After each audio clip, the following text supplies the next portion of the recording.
Sejam bem-vindos. Estas são as pessoas que se recusarão a colocar a marca da besta. O livro do Apocalipse guarda segredos para aqueles que desejam aprender. No capítulo 12, encontramos a guerra no céu, com a imagem impactante de uma mulher grávida, vestida de sol atacada por um dragão. Este é um dos capítulos mais desafiadores do Apocalipse, repleto de símbolos. O dragão é facilmente identificado como a antiga serpente, o diabo, representando Satanás. A Bíblia menciona que ele arrasta 1/3 das estrelas do céu, simbolizando os anjos que o seguiram na rebelião contra Deus. Esses anjos caídos são agora chamados de demônios, que são, portanto, anjos que escolheram seguir Satanás em vez de Deus. Mas há uma boa notícia: existem o dobro de anjos bons em relação aos maus. O dragão, liderando um exército de demônios, aguarda o nascimento de uma criança de uma mulher grávida. Ao ouvir isso, muitos pensam em Maria, especialmente considerando a interpretação da Igreja Católica Romana.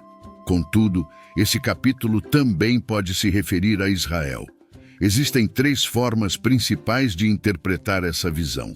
A primeira vê a mulher como Maria, o bebê como Jesus e o dragão como Satanás, que tenta matar Jesus, encaixando-se na história de Herodes. No entanto, a inclusão dessa narrativa durante a Grande Tribulação é questionável. Você também se sentia atraído por este tema intrigante? Se sua resposta é sim, deixe um comentário com apenas a palavra fé aqui embaixo. Isso me ajudará a saber que você está participando ativamente e comprometido com o nosso conteúdo. Assim que eu ver o seu comentário, darei um coraçãozinho como forma de agradecimento, mostrando que valorizo sua interação. Além disso, se você deseja apoiar o canal e contribuir para que nossa comunidade cresça, não se esqueça de deixar um gostei e se inscrever.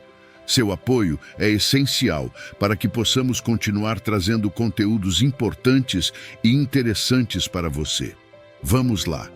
A segunda interpretação considera a mulher como Israel, o povo de Deus. Nesse caso, quem seria o bebê? Alguns afirmam que é Jesus, mas existe uma terceira visão que pode se encaixar melhor no contexto apocalíptico. A simbolização das mulheres no Apocalipse implica que cada uma representa um grupo de pessoas. Assim, essa mulher também deve simbolizar um coletivo. No Apocalipse, afirma-se que Cristo reinará com uma vara de ferro e os cristãos reinarão com ele. Isso sugere que o que aconteceu com Jesus também se aplicará aos cristãos nos últimos tempos. Importante mencionar que a mulher foge para o deserto por 1260 dias, correspondendo ao período da Grande Tribulação. Isso indica que não se trata do nascimento de Jesus, mas da tribulação que está por vir.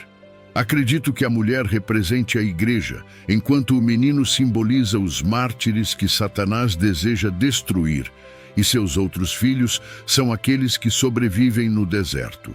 As 3 interpretações principais incluem a mulher como Maria, o bebê como Jesus, ou a mulher como Israel e o menino como Jesus.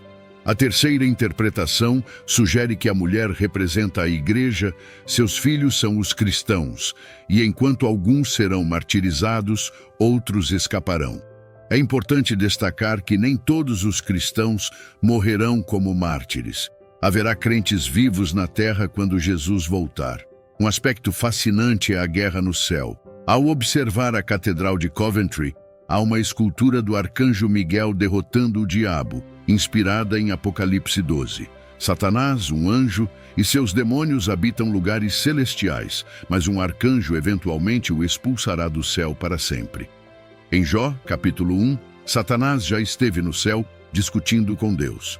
Porém, em Apocalipse 12, aprendemos que no fim dos tempos, ele e seus demônios serão lançados para fora do céu, causando grande furor e destruição na terra.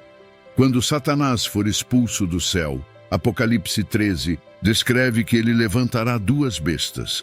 A primeira, uma figura política, e a segunda, uma religiosa.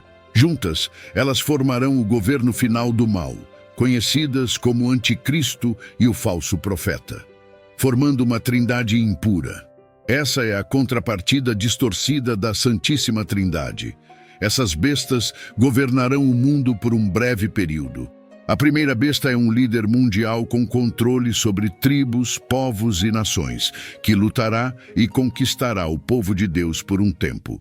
Em 2 Tessalonicenses, é chamado de homem da iniquidade. É importante entender que anti não significa apenas contra, mas em vez de, ou seja, anticristo, significa em vez de Cristo.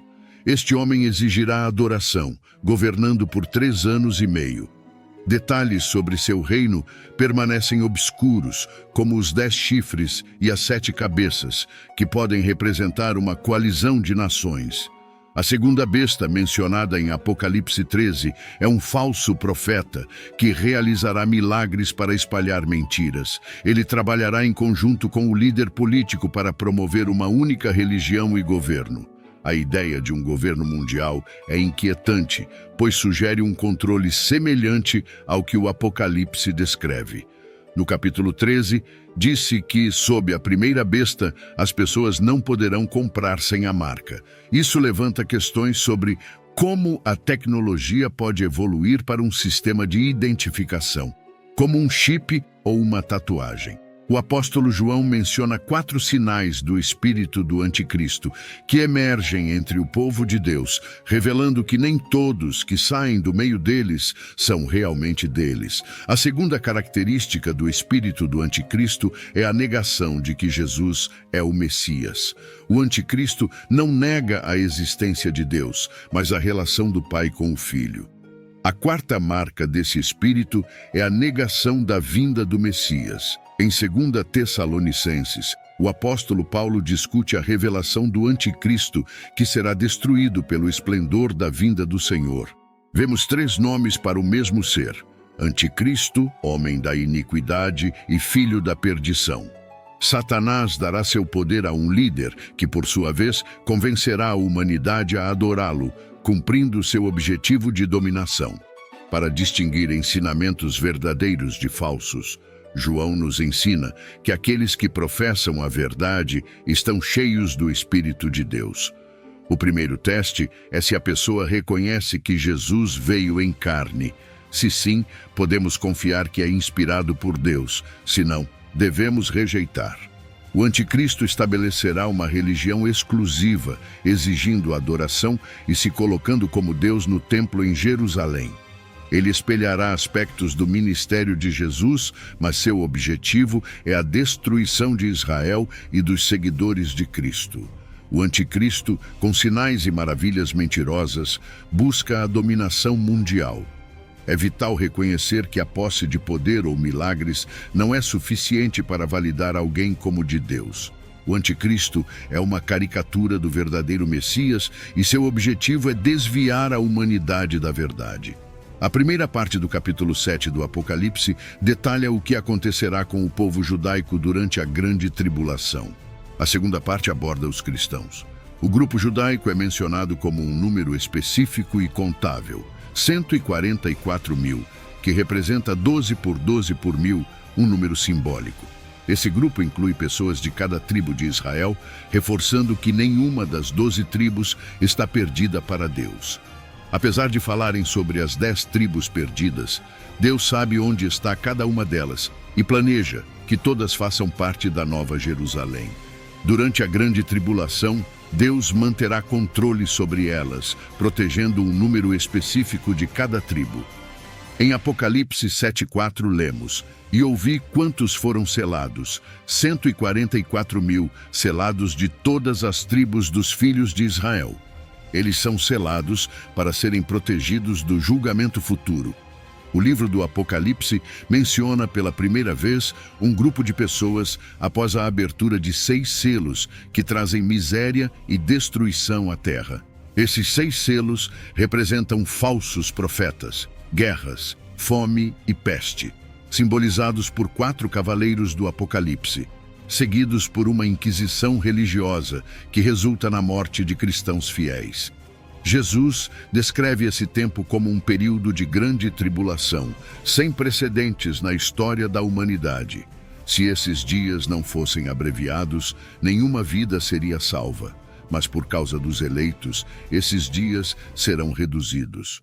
O selamento das 144 mil pessoas acontece após a tribulação, antes da punição de Deus ser desencadeada.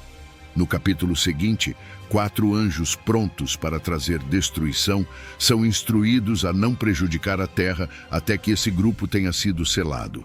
Depois disso, vi 4 anjos posicionados nos 4 cantos da terra, segurando os 4 ventos da terra.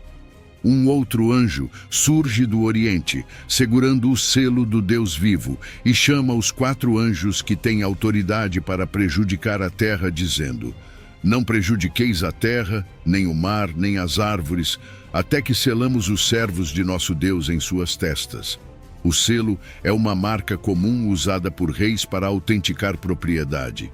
No Novo Testamento, a palavra selado implica em uma marca privada, significando proteção. O uso de selos era comum em documentos oficiais. Um centurião romano, por exemplo, selava documentos destinados a seu superior. Se o selo fosse quebrado, seria um sinal de que o documento foi alterado. O selo de Deus no Apocalipse representa proteção divina. É crucial entender que este selo não é uma marca física, mas um distintivo espiritual, mostrando quem está conectado a Deus. O Cordeiro estava firmemente estabelecido no Monte Sião, e com ele 144 mil que tinham seu nome e o nome de seu pai inscritos em suas testas. Eles são selados para um propósito específico, mas a ideia de ser selado se estende além deles. O número dos selados, conforme Apocalipse 7:4 ao 8, revela que 12 mil foram selados de cada tribo de Israel, totalizando 144 mil. Curiosamente, a tribo de Dan não está incluída, possivelmente associada ao anticristo, conforme referências em Daniel e Jeremias, embora isso seja especulativo. Muitos grupos afirmam ser os 144 mil. A identidade deles é clara. Eles são descendentes do patriarca Jacó, conhecidos como israelitas. Durante a ira de Deus, eles serão protegidos e triunfarão, encontrando Jesus no Monte Sião. Eles são celibatários e marcados por integridade, servindo a Deus de forma especial. Argumentar que os 144 mil são simbólicos da igreja é difícil. Cada tribo de Israel contribui com 12 mil membros, simbolizando a completude na seleção de Deus. O número 144 mil é rico em simbolismo bíblico, representando a autoridade divina e completude. O selamento dos 144 mil é um sinal da soberania de Deus em preservar seus escolhidos. O selo de Deus e a marca da besta, mencionada em Apocalipse 13, evidenciam a diferença entre o bem e o mal. A marca da besta simboliza lealdade à besta, afastando-se de Deus. A marca distingue aqueles que adoram a besta e é necessária para participar da economia. Sem ela, ninguém poderá comprar ou vender. Uma marca será imposta a todos sob o governo da besta, sendo necessária para transações econômicas. A ideia de uma marca física não é impossível, dado o avanço tecnológico. Existem várias maneiras de implementar isso, e propostas estão em constante testes. Muitos grupos alegam que seus membros são os 144 mil, mas é fundamental considerar o que a Bíblia diz sobre o selamento. Membros da igreja também são selados, como Paulo menciona em Éfeso, onde os crentes são selados com o Espírito Santo. O Espírito Santo é a garantia da propriedade de Deus. A verdadeira igreja de Deus é selada para a vida eterna. A salvação não se limita aos descendentes de Israel. Pessoas de todas as nações podem alcançá-la. Contudo, Israel ainda é valioso para Deus. Além dos 144 mil, haverá uma multidão incontável diante de Deus em vestes brancas. Apocalipse 3:4 afirma que algumas pessoas em Sardes não se contaminaram e andarão com Deus de brancos, pois são dignas. Esta grande multidão será composta por pessoas de todas as nações e tribos que estarão diante do Cordeiro com suas vestes lavadas no sangue do Cordeiro. Durante a grande tribulação, muitos se voltarão para Deus. Os cristãos, ao contrário dos judeus, são descritos como uma multidão imensa, consolados no céu. Esta multidão está continuamente saindo da tribulação, e a Bíblia revela que muitos serão martirizados. Os cristãos não são protegidos da morte como os judeus. Em vez disso, são consolados após morrerem por Jesus. O Apocalipse é repleto de mártires, e Deus responde aos clamores deles, afirmando que ainda não é o momento de parar. Essas almas escapam da morte, e ao fazê-lo, Deus enxuga suas lágrimas. A Bíblia retrata um Deus que conforta, dizendo: "Está tudo acabado agora." Essa imagem do cuidado divino é uma bela representação do amor de Deus pelos crentes que saem da grande tribulação.